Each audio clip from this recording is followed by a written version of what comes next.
Acharam Lucas capítulo 15, versículo 23? Amém? A minha versão diz assim, E trazei aqui um novilho cevado e matai-o, comamos e nos alegramos. 24. Porque este meu filho estava morto e vive novamente. Tinha-se perdido e foi achado. E eles começaram a se alegrar. Amém? Pode se assentar. Talvez você já tenha ouvido essa mensagem, mas eu quero trazer-lhes algo diferente, uma visão diferente sobre essa mensagem. Estou vendo rostinhos novos aqui. Quem me conhece aqui, levanta a mão. Olha, nem tanto. Vamos lá.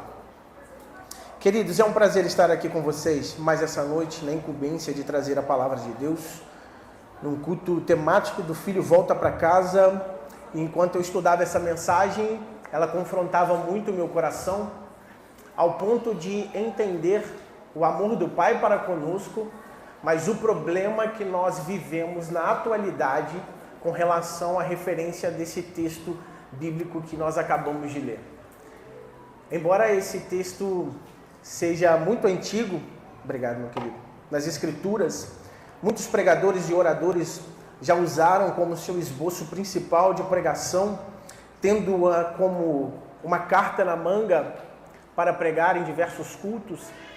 Eu quero te chamar a atenção porque o que eu vou contar aqui agora não é a história do filho pródigo, mas é a nossa história, é a minha história, é a sua história. Preste bem atenção. Essa narrativa se passa em um contexto onde Jesus selecionava as pessoas a qual ele queria que o escutasse. Ele começava a contar as suas parábolas para facilitar a sua fala, aquilo que ele queria transmitir ao povo, com certo entendimento, ao ponto das pessoas que ouviam sem instrução entender com facilidade.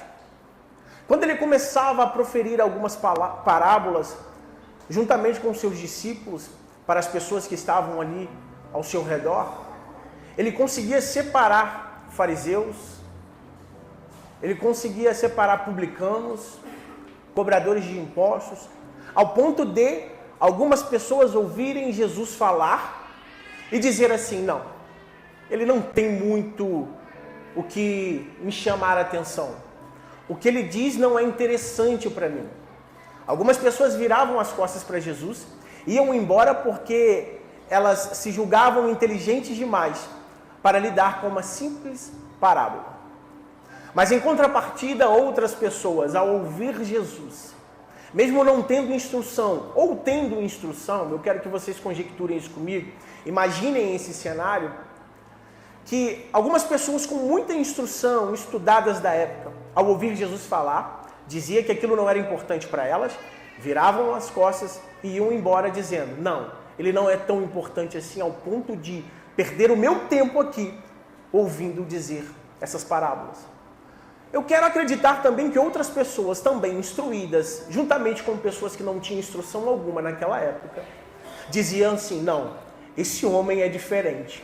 Porque onde ele passa, ele atrai multidão. E toda vez que ele atrai a multidão fica paralisada a ponto de querer assentar-se, prestar atenção nesse homem e ouvir o que ele tem para dizer.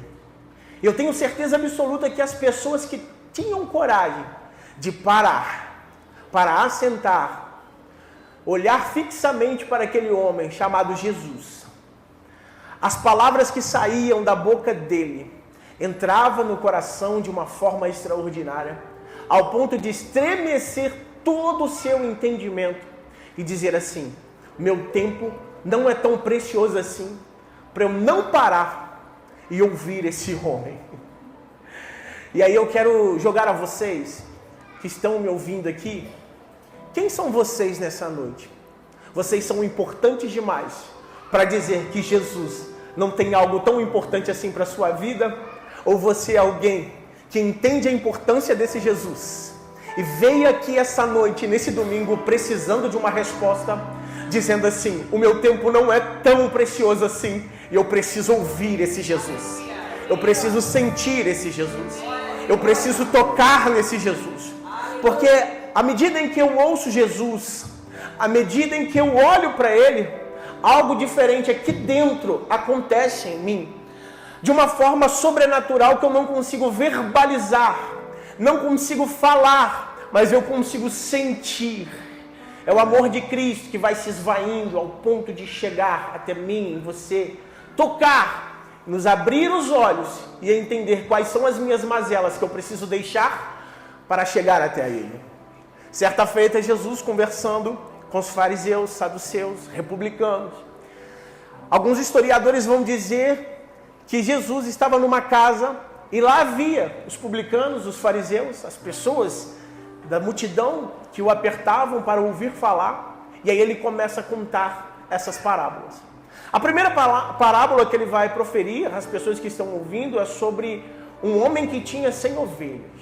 E qual desse homem tendo 100 ovelhas, que uma sai do aprisco e se perde no meio do caminho no deserto, ele não deixa as 99 ali no coxo e sai à procura dessa única ovelha desgarrada, perdida, para encontrá-la e trazê-la para casa de volta. O que me chama a atenção é que eu fui estudar sobre os pastores de ovelha. Os pastores, eles tinham um cajado que em uma de suas pontas tinha uma circunferência de 180 graus, como se fosse um gancho. E quando ele ia até a ovelha, que era rebelde, encontrava ela na beira do aprisco, assim no barranco, ao ponto de cair e morrer e perder a sua vida, ele lançava o seu cajado no pescoço da ovelha, puxava com toda a força e trazia para a sua segurança. Mas ao chegar no aprisco, alguns historiadores vão dizer que o pastor da ovelha quebrava uma de suas patas para ela aprender a não sair do aprisco e a nunca mais se perder. O amor do pastor em ferir a ovelha para ela não se perder novamente. Está aí a expressão que nós usamos até os dias de hoje. Tomou uma cajadada, hein, varão? Tomou uma cajadada, hein, varoa? É porque o pastor lançava o cajado sobre a ovelha para trazê-la de volta ao aprisco. Segue-se a parábola Jesus contando sobre uma mulher que tinha suas dracmas, que valia muito para ela, e de repente, quando ela para e presta atenção no meio dos seus afazeres, ela perde essa dracma. A dracma nada mais é do que pedras preciosas para a época que o pai dava à mulher como seu dinheiro para ela poder se sustentar depois que atingir a maioridade. Então ela tinha ali a sua segurança financeira com as dracmas que ela recebia do seu pai, a qual o amava muito. E de repente, quando ela se dá conta em sua casa que ela vai perceber que lhes faltava uma dracma, ela fica desesperada ao ponto de tirar tudo de dentro da sua casa, levantar o tapete, levantar os seus móveis e correr atrás e varrer, limpar a sua casa para achar a sua dracma. E quando ela acha essa dracma, ela tem o seu coração acalentado novamente, porque ela encontra algo que era de valor e que lhes fazia falta naquele instante. A Bíblia vai dizer que ela chamou as suas amigas para comemorar a dracma que estava perdida, porém agora foi achada. Mas para ser achada, ela precisou fazer uma movimentação. Limpar a sua casa, jogar o tapete para o alto, tirar a poeira debaixo do tapete, mexer nos móveis, varrer. Você, dona de casa, sabe muito bem o que é isso. Eu também limpo casa. Eu sei o quanto é difícil faxinar uma casa por inteiro para poder achar alguma coisa. E quando depois que nós conseguimos limpar a casa por inteiro, o lugar que a gente não procurou, as coisas que nos importavam estavam lá. É assim ou não é? É assim. Mas aí, no final dessa primeira e segunda parábola que Jesus nos conta, diz assim: a festa no céu, quando um pecador apenas se arrepende, eles se alegram e fazem festa com isso. Ok? Notem que primeiro, o que estava perdido era um animal, uma ovelha. A segunda era uma coisa de valor muito importante. A terceira, a qual eu vou citar agora, é sobre 2 filhos. É sobre a minha, é sobre a sua história. Jesus está contando essa parábola, mas no momento em que ele conta essa parábola, que ele conta essa história, naquela região, algumas pessoas não aceitavam, porque era, de fato, horrendo o que Jesus vai narrar aqui agora. Quando ele fala assim, certo homem tinha 2 filhos. O filho mais novo decidiu virar para o seu pai e falar assim, pai, me dá agora a minha herança, porque eu quero sair de casa. Quando os republicanos e os fariseus ouvem essa frase de Jesus contando essa parábola, alguns fariseus e alguns publicanos vão dizer assim, mentira, esse homem está mentindo. Não é possível que esse homem tenha coragem de falar tamanha façanha, tamanha mentira, porque isso não é aceito. Segundo a lei mosaica, em Deuteronômio capítulo 21, vai dizer que os pais, se ouvissem isso dos seus filhos, poderiam levar o seu filho, a qual está renunciando à vida do seu pai, para o meio da praça pública para ser apedrejado. Porque, no entanto, quando o seu filho diz assim, pai, me dá a minha herança porque eu quero sair da sua casa, ele está desejando que o seu pai estivesse morto. Porque só recebia a herança naquela época se o pai estivesse falecido.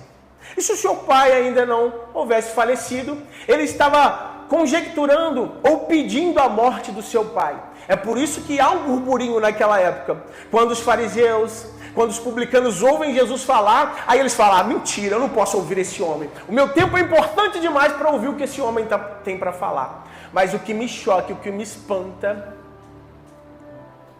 é a ousadia da graça, encarnada e materializada, verbalizando o amor dos céus aqui na terra.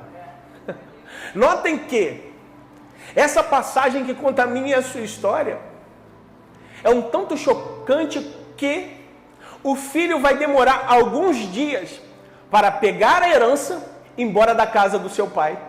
Como assim? Eu desejo que meu pai esteja morto, eu quero dinheiro e vou demorar mais um tempo para sair da casa do meu pai, a qual eu estou desejando a morte?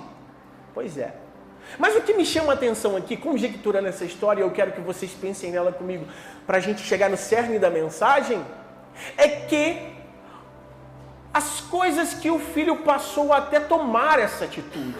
Vocês conhecem bem a história e conhecem o final dela. Então pensa bem comigo, o que levou o filho mais novo, dentro da casa do pai, pedir a sua herança, desejar a morte do seu próprio pai e sair de sua casa? Aí entra a minha e a sua história.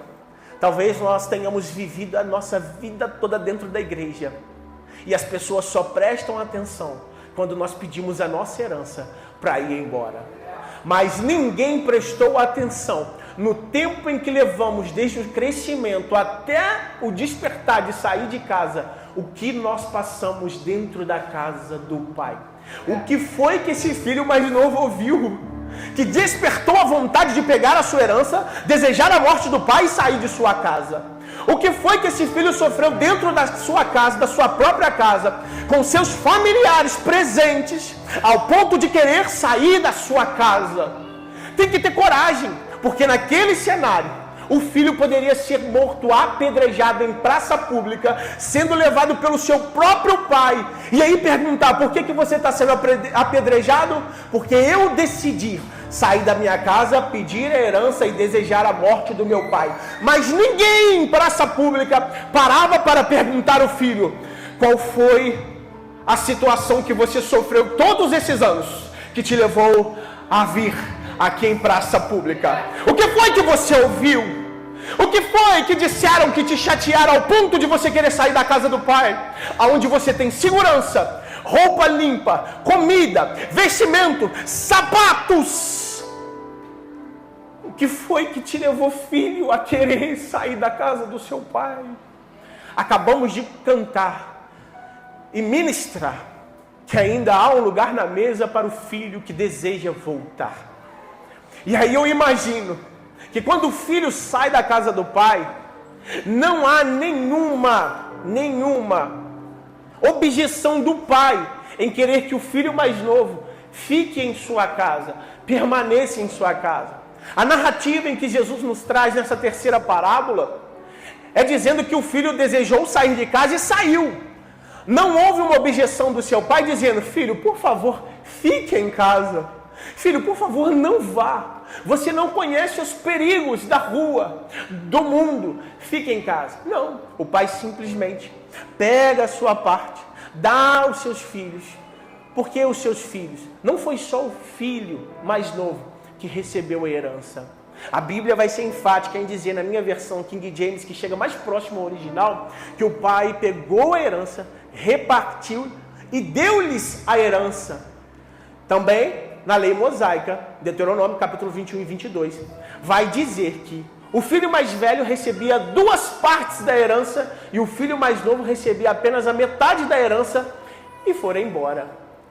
Mas o filho mais velho que ficou em casa também recebeu a herança. Ele não disse nada no momento em que o filho saiu, mas recebeu a herança. Então está dizendo assim: eu não estou falando nada, mas eu também desejo que o Senhor morra.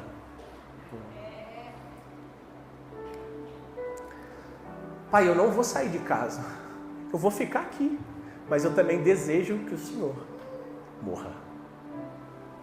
Porque pelo simples fato de ser corrompido a ponto de receber a sua herança, a sua parte da herança, no pensamento do pai, quando o filho estende as mãos, o filho mais velho estende as mãos para pegar a herança, conjectura comigo esse cenário. Eu penso que o pai, ao estender as mãos para entregar a herança, eu penso que um pai falaria assim: não, o filho mais velho, o primogênito, que vai assumir o meu lugar, não, ele não vai desejar que eu morra.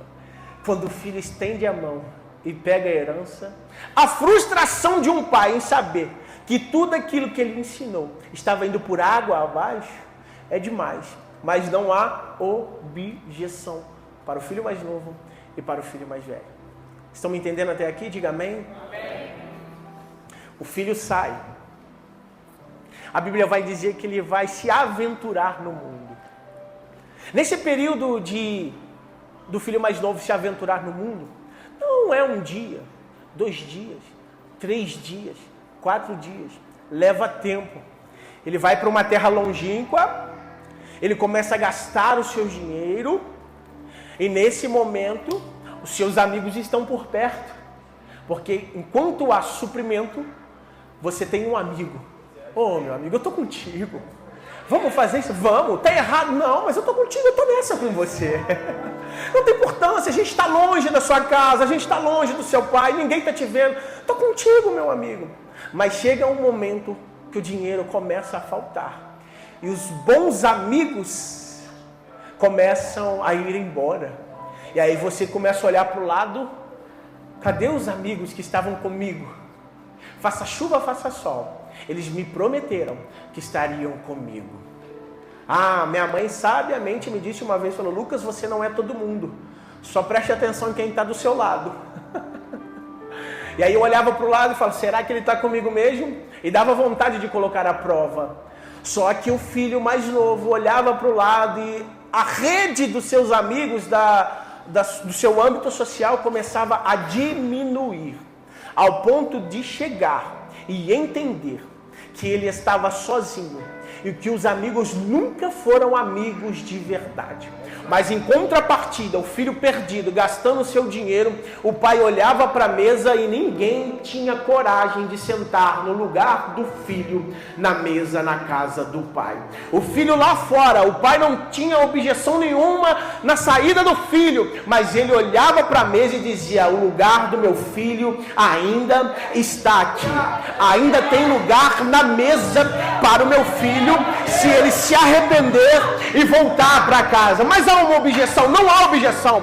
O pai não fala: volta, filho, vem, fica comigo. Não há objeção. Mas toda vez que o pai olhava para a mesa, para a cadeira, o pai dizia e pensava: há lugar na mesa para o filho que desejar voltar. Em contrapartida, o filho está gastando dinheiro. A terra começa a passar por necessidade. Tanto essa necessidade naquela terra longínqua, que o dinheiro acaba, ele chega em um senhor de uma fazenda, pede uma oportunidade de trabalho, e a única oportunidade de trabalho era cuidar dos porcos daquela fazenda. Só que na lei judaica, porco era um animal impuro, e eles não podiam tocar, nem sequer comer a carne do porco, muito menos alimentá-los. E aonde o filho foi parar? Para alimentar aquilo que era imundo. Lembra que o pastor César, na semana passada, pregou que o pai dele falou assim: se você escolheu essa vida, você tem que acostumar com esse cheiro. Meu Deus. Se você teve essa escolha, você tem que acostumar com esse cheiro. Não é fazendo acepção de pessoa, não. Mas quando eu vejo a Andressa aqui, traduzindo em libras para os nossos irmãos, ela tem um tipo de vestimenta, ela tem um tipo de cheiro celestial. Mas quando eu faço a escolha de não permanecer na casa do Pai, o meu cheiro traz ânsia para quem está limpo.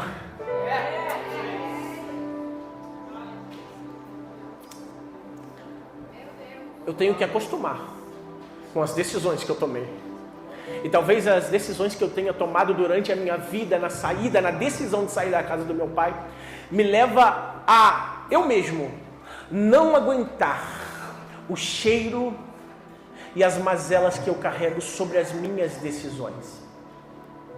Carregando o peso dessa decisão, ele vai parar, olhar o seu cenário, perceber em que ponto ele chegou. Ele estava na casa do pai, roupas limpas, vestes novas, sapatos, comida, não passava fome, futuro garantido, servos ao seu favor. De repente ele olha para o lado, não tem mais nenhum amigo, o dinheiro acabou e ele está cuidando de algo impuro. Tenhamos cuidado, porque quando nós decidimos escolher viver essa vida, o nosso ambiente já está impuro. E o que nós cultivamos é continuar cuidando da impureza que se encontra na nossa alma. Vou melhorar para você entender.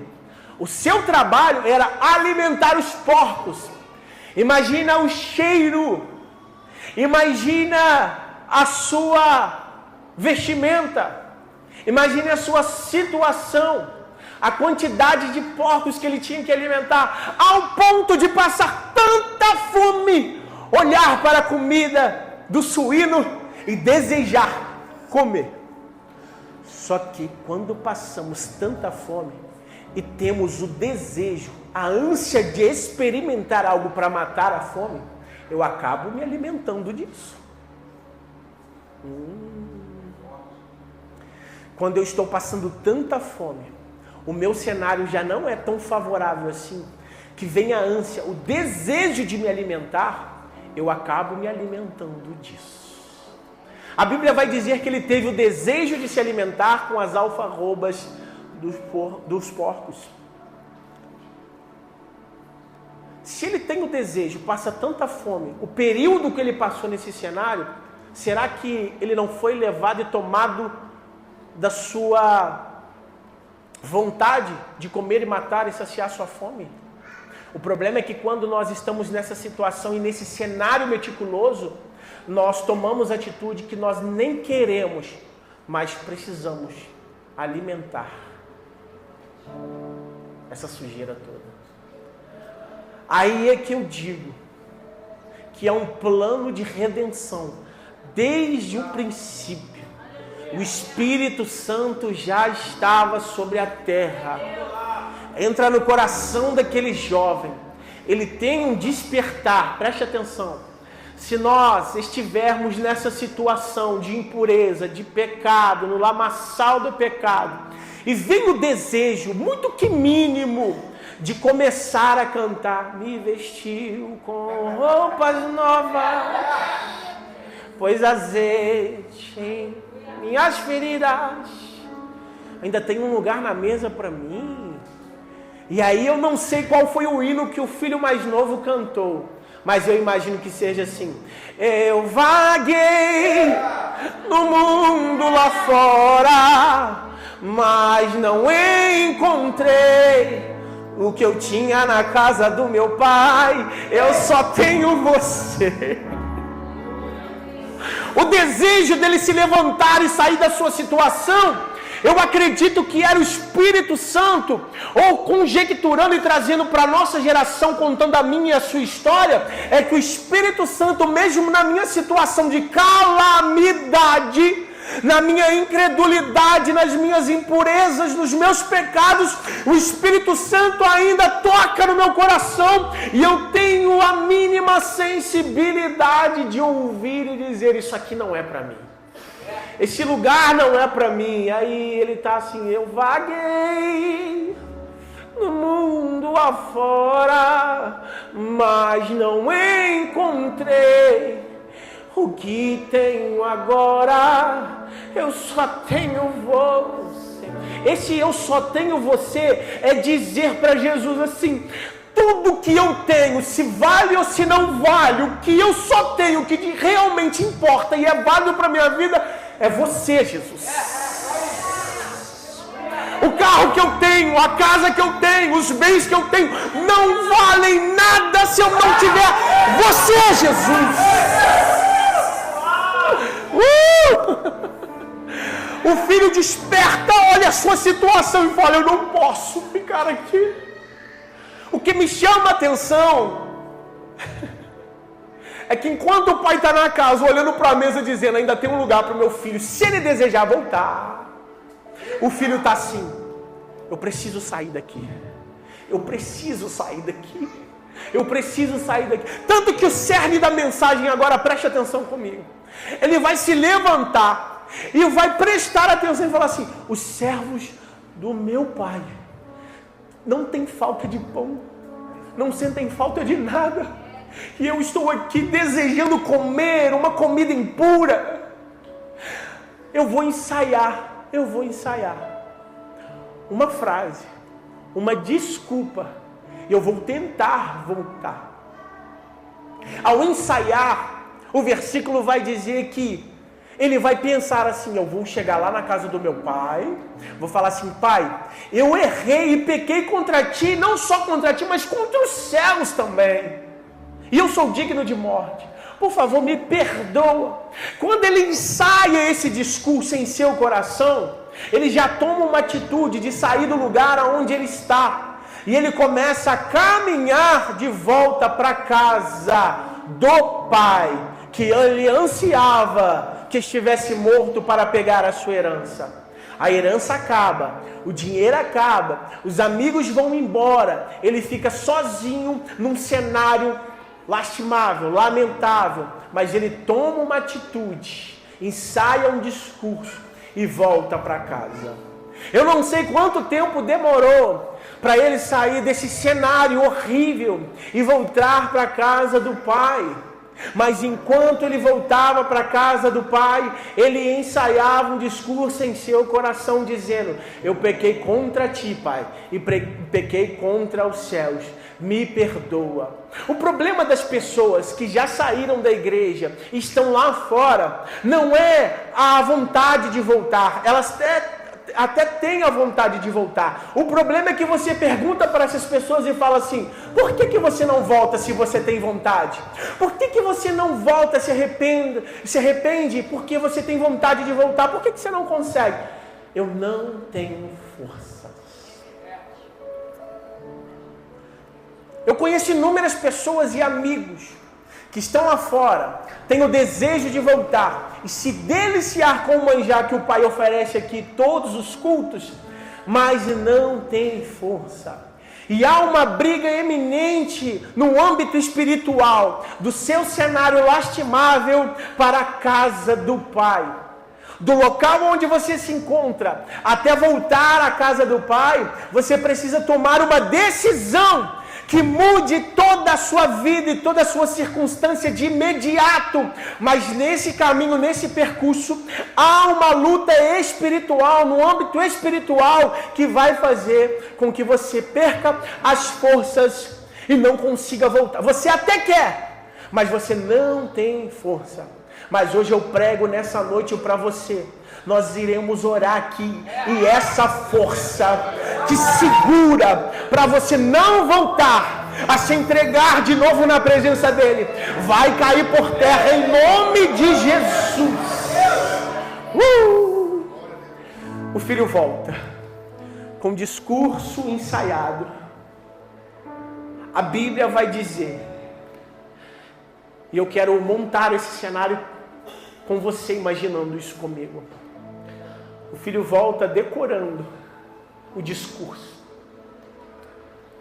E lá, distante, o pai, na porta da casa, na varanda da casa, ele começa a avistar alguém de longe. Ele olha para dentro da casa, a cadeira e o lugar na mesa está vazio. Ele olha para o horizonte e começa a ver alguém assim. Parece que eu conheço aquela pessoa. Parece que aquela pessoa que está vindo lá já esteve aqui antes. Está irreconhecível, parece que o cabelo está grande, as roupas estão rasgadas, o rosto está sujo, mas a forma que ele anda, alguém que estava aqui andava daquela forma. Você não está entendendo? Deixa eu dizer para você. O menino, meu filho, que saiu, andava desse jeito. Os trejeitos do meu filho que foi embora, é os trejeitos daquele moço que está vindo ali.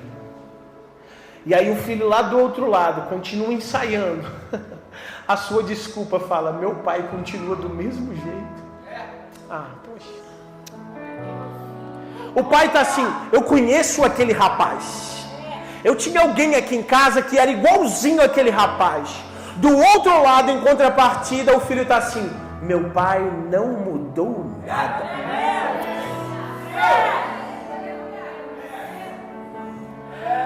O pai conhece o filho pelos trejeitos, pela forma de andar, e o filho conhece. O pai não mudou nada.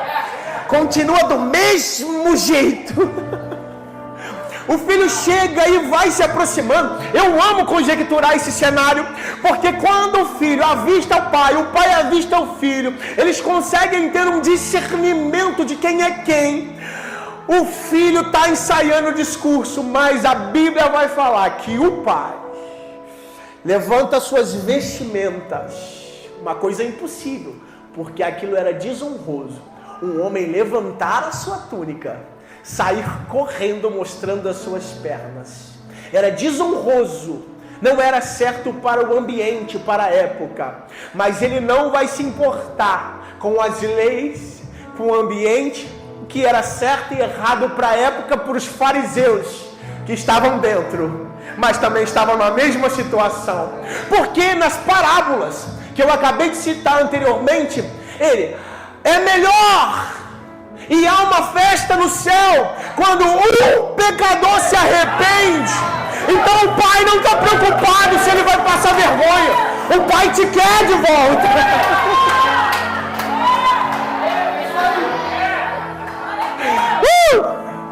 E aí você está ensaiando o seu discurso, mas se eu voltar eles irão falar. O pai não está nem aí porque eles vão falar. O que importa é que o pai te quer de volta. Não, mas eles vão olhar para as minhas marcas, as marcas que o mundo fez. O pai está assim, filho, eu não estou nem aí, eu permaneço no mesmo lugar, da mesma forma, e ainda tem lugar na mesa.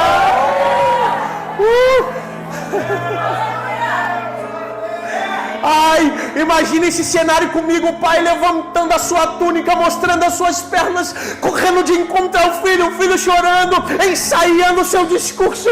Mas quando há um encontro, o filho pula no colo do pai, o pai o abraça, e a Bíblia vai falar que ele beija o pescoço do pai. E o encontro do filho que havia saído, que estava morto, mas agora está vivo, está abraçado no colo do pai, beijando o seu pescoço. O problema da minha e da sua história é que nós estamos ensaiando discurso para quem já sabe a verdade. O meu problema, o seu problema, o problema da nossa história é que a gente ensaia muito para encontrar alguém que já conhece as nossas mazelas. Alguém que já conhece o meu coração, que sabe que eu até estou ensaiando, mas quando eu encontrar com ele, o meu discurso não vale nada. E o que importa, Lucas, é pular no colo dele, abraçar e beijar. Isso estremece o meu coração, isso me arrepia. Não é a minha, não é a sua história. Por favor, eu estou contando a minha história aqui para vocês. Mas tem um cenário meticuloso nisso. Porque enquanto o filho mais novo está no colo do pai, abraçando e o beijando, os servos estão lá na sacada da casa, olhando com as pedras nas mãos. Porque a lei era apedrejar o filho mais novo, que pegou a herança, desejou a morte do seu pai e foi embora. E quando ele volta, os servos já estão tão arraigados com esse sistema, com esse juízo, porque o filho mais velho que ficou e recebeu a sua herança, e sem dar uma palavra, estava em casa, mas desejava também a morte do seu pai, já conversava com os servos sobre isso. Monte o cenário comigo, a Bíblia é bem clara e vai dizer isso. Que quando o filho mais velho volta do campo, ou seja, ele estava trabalhando, vamos abrir um parênteses aqui, ele estava evangelizando, entregando folheto, pregando em praça pública. Quando ele volta para casa, ou seja, quando ele volta para a igreja, ele encontra o servo e fala: o que está acontecendo? Que festa é essa? Os servos estão assim: olha, seu pai mandou pegar um bezerro cevado, assar, dar roupa nova, sapatos e anel para ele.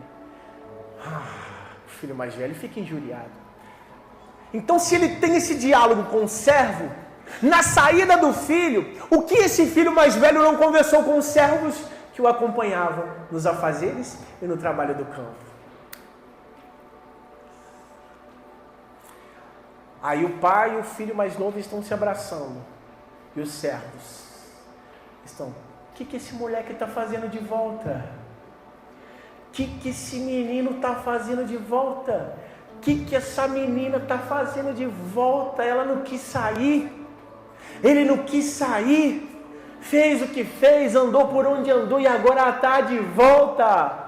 Os servos, que não tinham nem voz, não tinham nem poder para aparecer, aparecem nesse cenário mostrando: eu também estou te julgando, mas eu nem posso te julgar porque eu sou servo.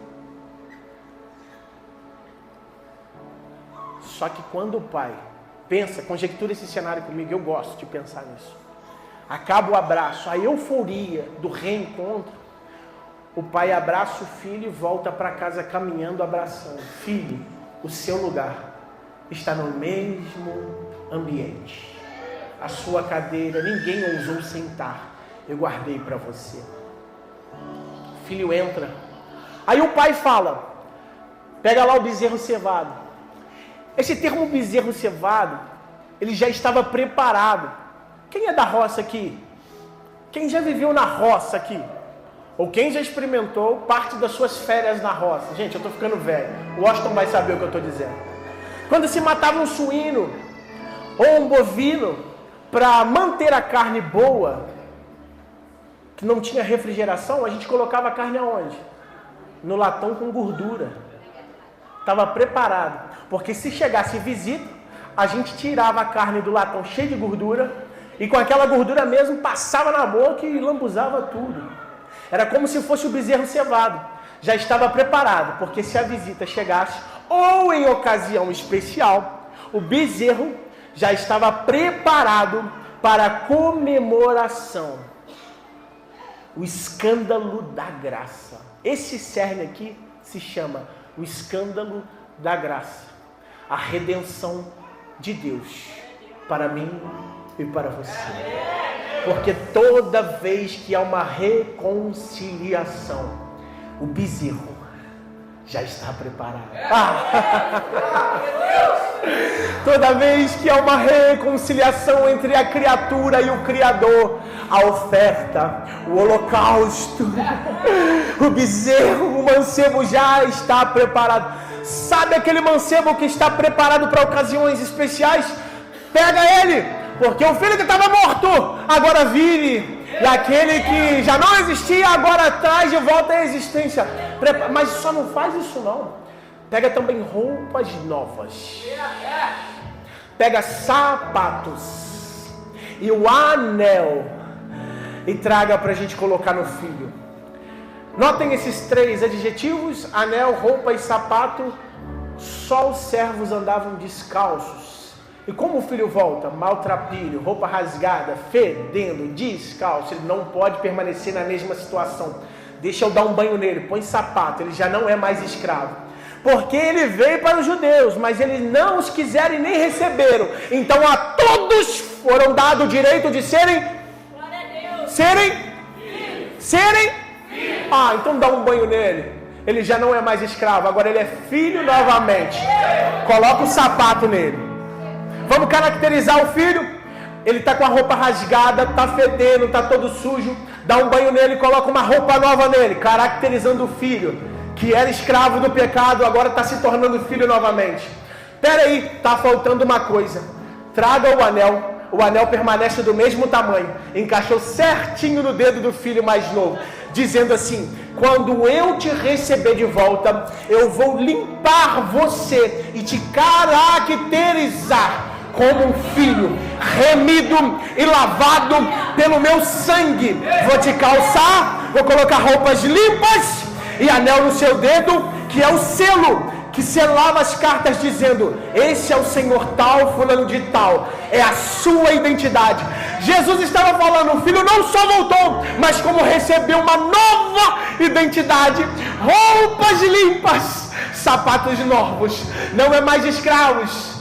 Veio para os judeus, mas eles não os receberam. Todos foram dados o direito de se chamarem filhos. E o filho mais velho: eu estava aqui todo esse tempo com o Senhor. Eu trabalhei, eu fiz, aconteci. O Senhor sequer matou um cabritinho para mim. A nossa história é que enquanto nós estamos preocupados com o filho que saiu e voltou, a gente está tentando dar conta de tudo que a gente fez, jogando na cara do pastor: pastor, eu faço isso, eu faço aquilo, e o Senhor nunca me deu uma oportunidade. O problema é que a primeira parábola, o animal se perde. A segunda parábola, a dracma, aquilo que era valioso, se perde. Mas na terceira parábola, a primeira parábola, o animal se perde, a figura da redenção. A segunda coisa que se perde é a dracma, aquilo que há de importância, ou seja, o ato, o que vale, a morte de cruz, o sangue espargido na cruz, para perdão do meu e o seu pecado. Mas a terceira parábola, o que está perdido, somos eu e você. O filho que sai e se perde lá fora, e o filho que está perdido aqui dentro, com tudo em sua disponibilidade, mas está preocupado com o filho que está lá fora. É a minha e a sua história. Muitas vezes nós estamos aqui dentro preocupados com os filhos que estão retornando. E por muitas vezes os filhos que estão retornando irão subir essa escada. Mas dependendo do olhar do filho mais velho que ficou em casa, eles irão voltar e descer aquela escada novamente. Mas o interessante é que essa parábola termina no versículo 32, assim, ó: mas era necessário fazer uma festa e regozijar-nos, porque o teu irmão, que estava morto, vive novamente. Tinha se perdido e foi achado. Lembra no início da pregação que eu disse aqui que Jesus estava contando a história para os fariseus e publicanos? Os historiadores vão dizer que Jesus estava numa casa pregando, falando para os fariseus, para os publicanos, para a multidão que o apertava por fora da casa. Ela não termina aqui assim. Ela termina assim, com Jesus saindo para a porta da casa, conjecturando, falando para todo mundo: e aí, você que está fora de casa, quer entrar e ceiar comigo? Cadê o louvor? Vem para cá, louvor. E Jesus está aqui nessa noite dizendo para você: e aí, meus filhos, mais velho ou mais novo? Até quando você vai ficar lá fora? E você, mais velho, até quando você vai ficar perdido aqui dentro de casa? Quer entrar e ceiar comigo? Tem lugar na mesa para todos vocês.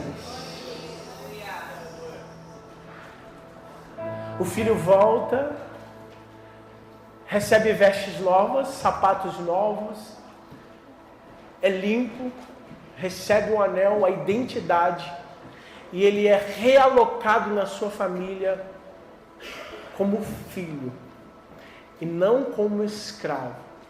O que Deus tem para você, para mim, para todos nós nessa noite, é um lugar de filho na casa dele.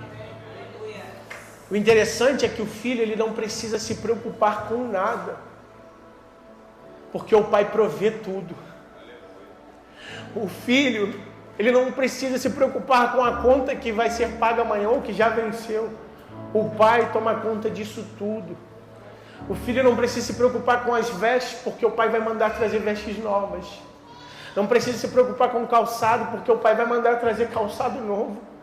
Não precisa se preocupar com a identidade, porque o filho de verdade nunca perde a identidade, independente do local onde ele esteja ou por onde quer que ele ande. Quando ele volta, ele ainda tem a identidade, é filho. Eu disse aqui que ele veio para os judeus, mas eles os rejeitaram. E aí a todos foram dados o direito de serem chamados filhos. Naquela época, o pai poderia rejeitar o filho de sangue, seu próprio filho. Ele poderia rejeitar o seu filho. Mas se o pai decidisse adotar um filho, o filho adotado jamais poderia ser renunciado. Então nem se o pai quisesse, ele poderia renunciar a você. E esse ato de adotar, somos eu e você, somos nós. Nós fomos adotados pelo seu amor. E nem se Deus quiser, Ele pode me renunciar. Ele pode te renunciar. Mas eu tenho a identidade de filho. E a minha decisão hoje é voltar para casa. Você que me ouve nessa noite, aqui nessa igreja, nessa reunião, você é filho. Independente do local onde você esteja, lá fora ou perdido aqui dentro, o Pai está à tua espera e quer a sua reconciliação. Eu vou dizer de novo, o Pai está à sua espera e Ele quer a sua reconciliação. Ele traz a identidade de novo. Ele fala assim, você tem direito a tudo que tem disponível aqui nessa casa. Ele faz de novo a reconciliação, o outro ele fala, você tem direito, essa glória aqui é acessível para vocês. Fique de pé comigo nessa noite, por favor.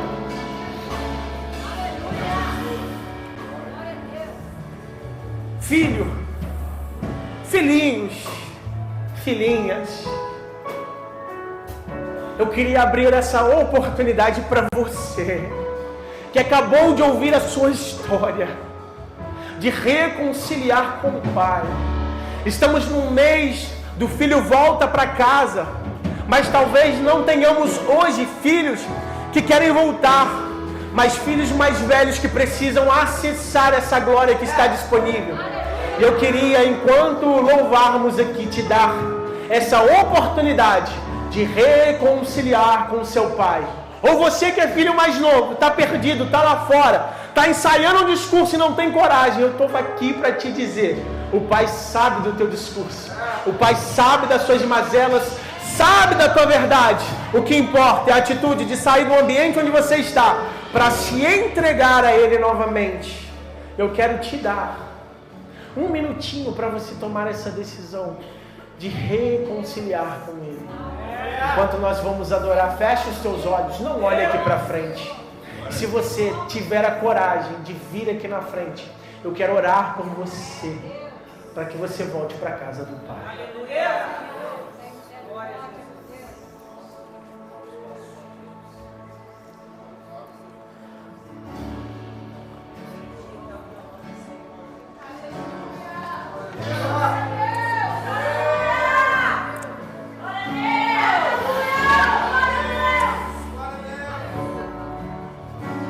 Aleluia, aleluia, aleluia. Aleluia. Tem filho voltando para casa. Tem filho reconciliando. Oh, glória.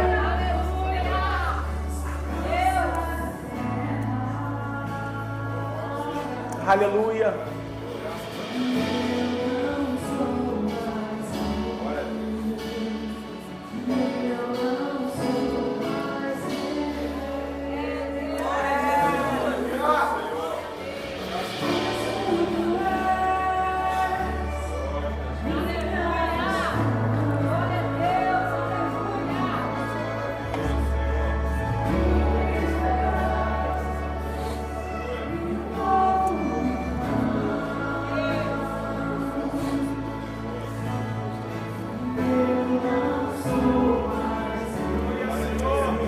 Dar mais um minutinho para você sair do seu lugar e vir aqui na frente.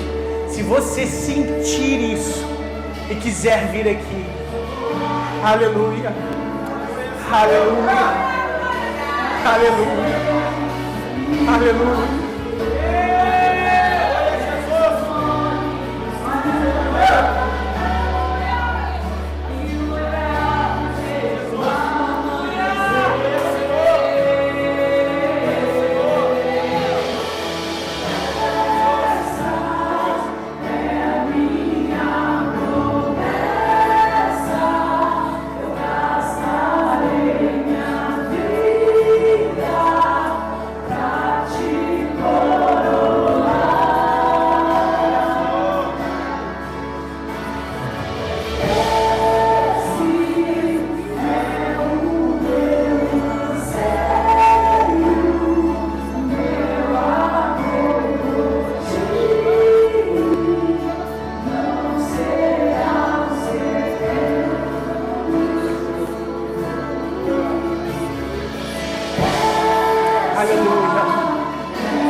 Segundos para você vir aqui na frente.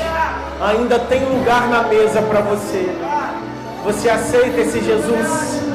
Você aceita voltar para a casa do Pai? Você aceita retornar para a casa do Pai e sentir esse amor? Você quer sentir esse amor de volta?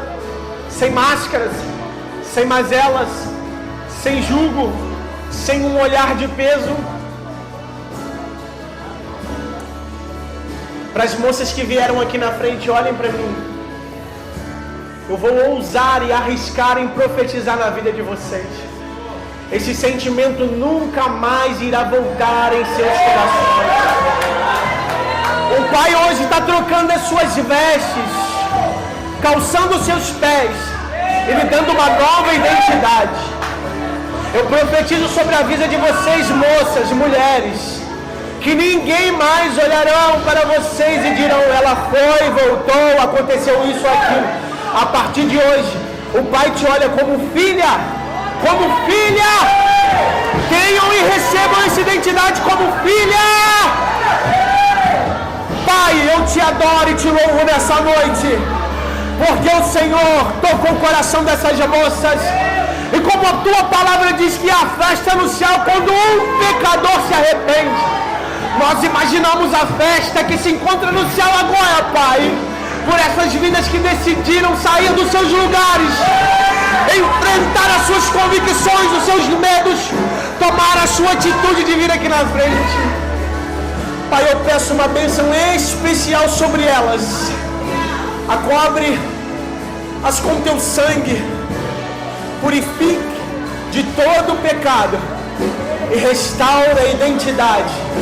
E lhes dê a paz até a sua volta. E a igreja aplauda o Senhor por isso.